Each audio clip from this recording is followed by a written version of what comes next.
Hello everyone. In physics classes, we are doing third chapter of class 12th, that is current electricity. And today we are going to discuss about the third application of potentiometer to determine the internal resistance of a cell using potentiometer. We have already discussed in our previous classes about the potentiometer and its two applications to determine the EMF of a cell or potential difference you can say, and the second one is to compare the EMFs of two cells. So here we are going to discuss about the third one to determine the internal resistance of a cell. So for this I hope the auxiliary circuit of the potentiometer you all have learned about this thing. 2-3 times we have already drawn, so I hope this circuit now is in your mind. This is the potentiometer wire of Constantan and manganese. This is selected because of the low value of its temperature coefficient. Its resistance is not going to change drastically when we are changing the temperature. The change is very negligible.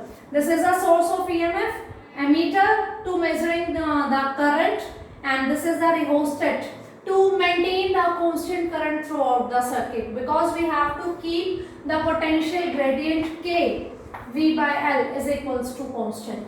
Okay, here I have connected a cell whose internal resistance we are supposed to find out. Suppose its EMF is epsilon 1. Here I have placed a resistance box and a key. I will keep this key open so that no current is flowing through this part of the circuit. Okay. Initially we are going to switch on this circuit. The constant current is flowing through it. If I am measuring the length, balancing length, where galvanometer is showing no deflection, potentiometer is working on null deflection method, where galvanometer is showing no deflection. So when I place jockey on this wire, I found a point where galvanometer is showing null deflection. This cell is connected here, that means this is measuring the potential difference of this one. This is a source of EMF. This is only for the maintenance of constant current through the circuit. Whatever we are measuring, that is going to connect in this portion. So initially when I connected this cell only, no current is drawn in this portion. This key one is open, means no current is flowing here. So that means what this value we are going to measure, the potential difference of this cell in open circuit. Here no current is flowing, galvanometer is showing no deflection. So it will give us the EMF of this cell, and it will be given by K into L1. Suppose where the jockey is placed, that position, that length is L1. Okay. This portion is not in the circuit. Only this cell is connected and we are finding out the point on the potentiometer wire where galvanometer is showing null deflection. That means it is measuring the potential difference between these two electrodes when no current is drawing in here. So it is an open circuit, and we can say it is measuring the EMF of the cell. So it will be given by K into L1. According to the potentiometer, we can measure the potential difference using this, where K is the potential gradient. Okay. Now what we will do, we will switch on this key. We are going to tap this key so that this portion is also now in the circuit. Now some current is drawing from here also. Okay. Now the current is drawing from here. This will become a closed circuit. Now again what we will do, we are going to find out the position of the point where galvanometer is showing null deflection, no deflection, means current is passing through, it is 0. This is a jockey, this is a pen shaped like an object. We are going to put this jockey on different places of this wire. You can see, you can observe the various deflection in the needle of the galvanometer. We have to observe that point where galvanometer is showing no deflection, as we have already done in our previous classes. So now we are going to find out some another place. Suppose I have find this one. So this plus this plus this. This distance, suppose how much? L2. Okay. So now it is measuring the potential difference, terminal potential difference, because in this part current is drawn. So V is equals to KL2, because K is the potential gradient that depend on these connections, and that is going to remain same. Okay, potential gradient is a constant. Its value was what? I rho by A. If the wire is of uniform cross section, it is uniform throughout, its thickness is not varying, area is constant, current I you are going to maintain with the help of this rheostat, and rho is the resistivity that depend on the material of wire. It is also not going to change during the experiment. So K will remain constant for this one and for this one. So once we have measured the EMF, and then we measure the terminal potential difference by including this one. Okay. So if I find out its ratio, it will be L1 by L2, because K will cancel out. Now we have learned this thing in the earlier classes. In an open circuit, when the current is flowing through it, it will given by the potential upon resistance. R is the external resistance of the circuit and R is the internal resistance of the cell. So from here, that EMF will be given by current into R plus R, and according to Ohm's law, we have terminal potential difference V. V is given by V is equals to IR. So we can find out the ratio of these two also. And if suppose we are talking about this circuit, so I am going to replace this EMF by epsilon 1. So from these two, epsilon 1 by V is equals to I R plus R upon I R. When I open this braces, I will get IR plus IR upon IR. Now we are going to separate these two terms. Epsilon 1 upon V, IR upon IR plus IR upon IR. IR will cancel, this I will cancel, so we get 1 plus R by R. So from the basic definitions of the EMF and terminal potential difference, we have their ratio is equals to 1 plus R by R. And from the potentiometer observations, their ratio is given by L1 by L2. So comparing these two equations, equation 1 and 2, by 1 and 2, L1 by L2 is equals to 1 plus R by R. So this 1 I will shift here. R by R is equals to 1 L1 by L2 minus 1. And how can we find out this R? I am writing it here. R will be equals to R into L1 by L2 minus 1. We have compared the EMF and terminal potential difference using these two definitions, and we are comparing the same by the observation of this experiment, potentiometer experiment. So here we get L1 by L2 and here we get 1 plus R by R, because we have to find out the value of internal resistance. Now we are comparing these two, and this is just a mathematical steps. We have find out the value of R is equals to capital R into L1 by L2 minus 1. L1 is the balancing length. When this portion, this key is not pressed, this resistance is not in the circuit. And L2 is the balancing length when this portion is also in the circuit. The only difference, so you can find out the L1 and L2. You are going to perform this experiment also in physics lab, because this experiment is also in your syllabus. So how beneficial this potentiometer and meter bridge to you? You are doing these topics in theory as well in the practicals. So understand the concepts properly so that you can score the marks both theoretically as well as practically. So using this formula, we can easily find out the internal resistance of this cell. This R value is this one. how much resistance we have inserted here. Okay, so I hope you can do this thing. The next one is differences between the voltmeter and potentiometer. Now we have discussed about the potentiometer and its application. We are well familiar with it. So we are going to compare these two, voltmeter and potentiometer. The first one is it measures the EMF approximately, and potentiometer measures the EMF exactly. This thing we have explained in the first lecture of this potentiometer, that it is drawing no current through the circuit. It is based on null deflection method. Galvanometer is showing no deflection. No current is flowing through there. Okay, so that's why it is giving us the exact value of EMF, and it is giving us approximate value. The second is it draws some current from the source. Of course, it is drawing some current, and it does not draw any current because galvanometer is showing null deflection. Of course, no current is flowing, then only galvanometer is showing null deflection. So how can be there current? No current is there. Its sensitivity is low, its sensitivity is high.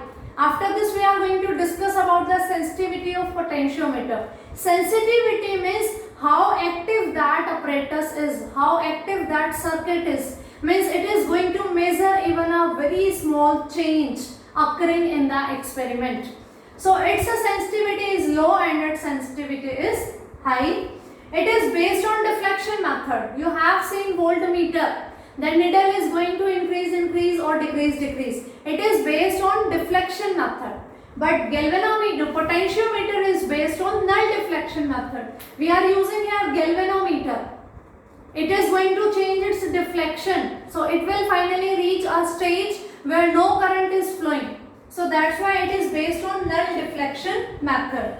It is used for one purpose only, to measure the potential difference. But potentiometer we can use for many purposes. You have learned about the three applications. It can measure the potential difference. It can compare the EMF of two cells. It can help us to determine the internal resistance of a cell.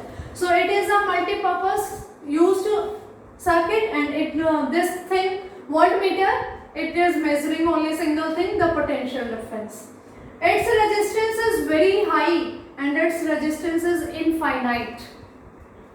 For ideal voltmeter, the condition should be its resistance should be very high. Okay, infinite. For ideal voltmeter, resistance should be infinite. But in case of voltmeter, we cannot achieve this condition. But in the potentiometer, when galvanometer is showing no deflection, means no current is flowing, and if no current is flowing, that means resistance is infinite. So for that case, resistance is infinite, and for this case, resistance is very high, but its value is finite, because a little current, a small current is flowing through the circuit. So this is all about the differences of voltmeter and potentiometer. Now we are going to discuss about the sensitivity of the potentiometer. How sensitive the potentiometer is. So let's start.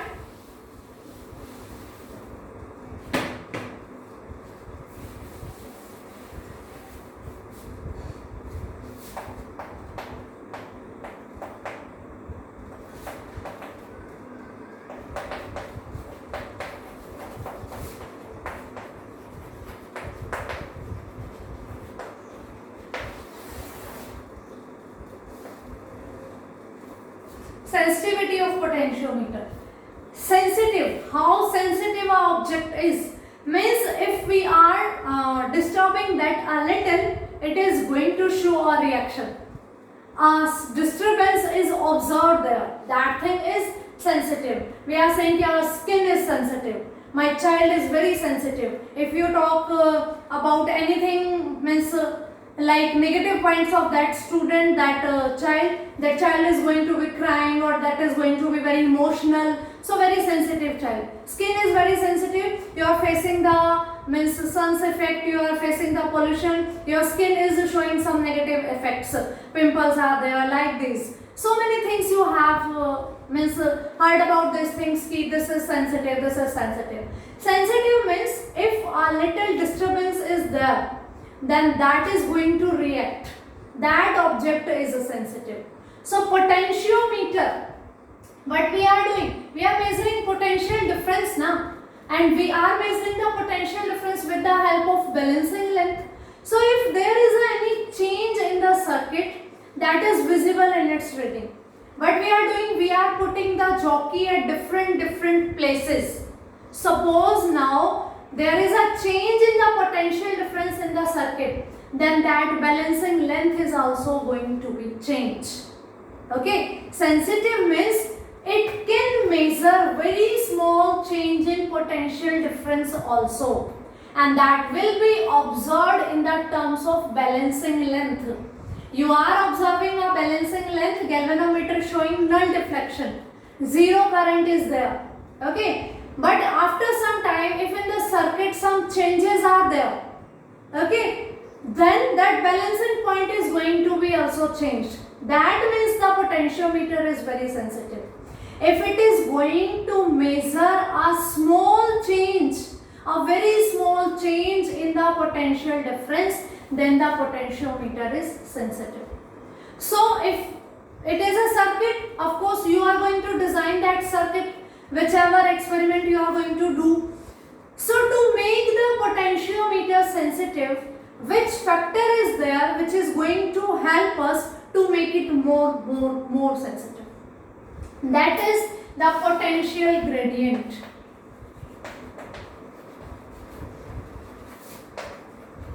That is the potential gradient. It was what? K is equals to V by L, potential per unit length. We are saying कि potentiometer will be sensitive if it is measuring very small change in the potential difference. Means this potential per unit length, if it is measuring very small change, means it is reactive to a little disturbance also, then this is sensitive. So for more to making more sensitive the potentiometer, this potential gradient should be small. This potential gradient should be small. If K is small, means the small change in potential per unit length is can be observed with the help of potentiometer, and this is the sensitivity. If it is observing a little change, a small change in the potential difference, then it is sensitive. So for its sensitivity, K should be small. Potential per unit length means it is measuring that small value also. So this potential gradient should be small. How can we make this small? K is equals to V by L. K is inversely proportional to L. So if we want to make K small, we have to do what? L should be large. This is the reason why potentiometer wire is having the length from 4 meter to 16 meter. When we were doing the topic of meter bridge, the length of the wire was only 1 meter, 100 centimeter. But for potentiometer, its length is going to be 400 centimeter to 1600 centimeter. It will vary in different labs. You can see that, you can observe this thing on the internet also. The potentiometer is never having the length of 1 meter or 100 centimeter. The reason is this, because if we are increasing the L, it is going to decrease the K potential gradient, then that will make the potentiometer more sensitive. That's why as compared to meter bridge, potentiometer wire is having a multiple length, 4 times multiple, 8 times multiple length as compared to that of meter bridge. Okay. So to making the potentiometer sensitive, its length, potentiometer wire's length is going to be large. That's why in our previous topics I was saying this thing to you, कि when we will discuss the sensitivity, then you come to know why we are having so large potentiometer wire, making this more sensitive. Of course, you know कि you cannot make this length of wire so large. Otherwise, this circuit is going to be very large. How can we are going to keep it in our stock like its shape is going to be very large? That's why we are using copper strips and we are putting this wire in zigzag form. Also, we cannot increase this length beyond our limit. Our limit is there. We can make it 400 centimeter, 800 centimeter, 1000 centimeter. We can do this thing, but of course, for this thing also there is going to be a limit. We cannot increase this L so much because its length is going to make the potentiometer more sensitive. We can increase but within a limit. Okay, then what will be the other factor which is going to increase this K? We know the potential gradient K is given by I rho by A. Of course, if you have chosen the wire, its cross-sectional area is going to constant. Resistivity also depend on the nature of material of this wire. So resistivity is also constant. Resistance depend on shape and size, but resistivity does not depend on shape and size. It depend on the only nature of material. So these two are constant. What left? I. We are always saying we are connecting emitter and rheostat in the circuit to maintaining the constant current, so that the K is going to be constant. Okay.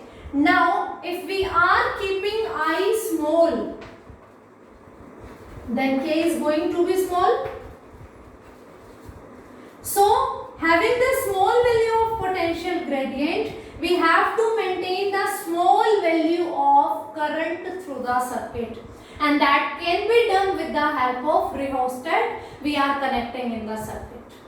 So finally we have two factors with the help of which we can decrease the value of potential gradient. We can increase the length of the potentiometer, we can decrease the value of current, we can reduce the current. So these two values, these two methods are going to help us to maintain the small value of potential gradient, that is going to increase the sensitivity of potentiometer. So this is all about the potentiometer. We have discussed in detail from last 3 classes. We are doing this topic potentiometer. So revise these topics again and again. If you face any kind of doubt, please let me know about that thing. Numericals are also important from this chapter, from this portion, and experiments are also there in your 12th class experiment list. So do this topic properly. This is sufficient for this class. Thank you.